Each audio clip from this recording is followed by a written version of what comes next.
talking about threat isn't something that is typical, fitness or strength and conditioning or rehab talk, right? Most of the time this stuff's about booty gains or lifting heavier weight or XYZ. But at the end of the day, a lot of us get anxious when there's heavy weight on the bar or when we have a performance that we want to do well in, right?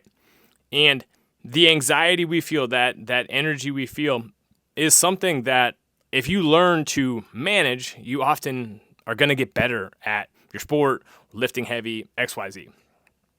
So much of being a human is about our perception of threats to our survival, to the safety of ourselves, and because we are physical, cognitive, and emotional creatures, threats to our ego.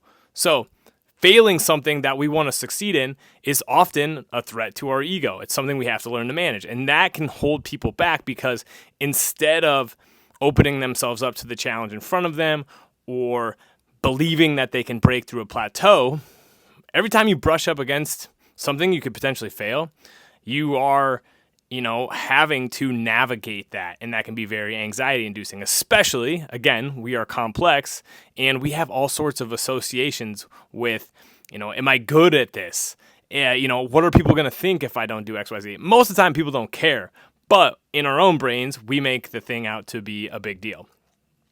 So when we're talking about managing threats to the system, heavy physical loads, like lifting heavy weights, is threatening to your system. Just think about somebody who's never squatted before. Putting 400 pounds on their back is a super big threat. It is a potential, depending on, maybe there's what they're coming from. If it's like a 20-year-old dude who's crazy strong already, just naturally gifted, he's never squatted, 400 pounds might not be the big a deal. But to a 17-year-old kid who's never really lifted weights, that 400 pounds is going to crush them. Or, a woman who's 50.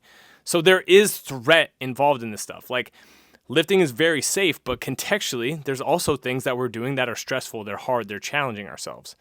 And so that's why we always have to go back to appropriate dosage of training. It has to be challenging. You're not going to get a benefit if it's not challenging. But if it's too challenging, that often leads to, again, negative effects. So we're always just trying to dial this stuff in, and it requires tons and tons of repetitions.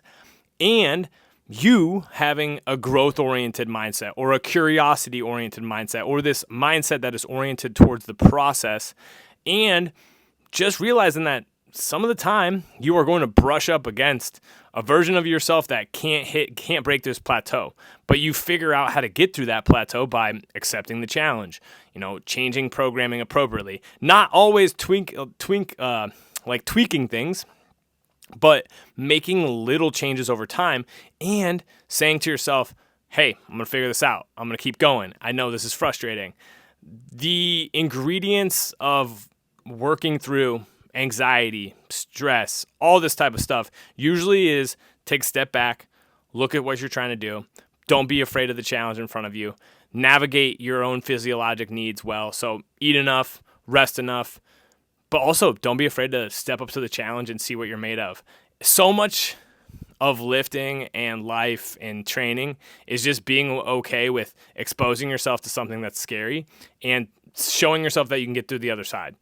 And that's what managing that threat detection, managing this perception of threat, that's what a lot of this stuff boils down to. So if you haven't thought about, threat in lifting, it's both physiological and psychological.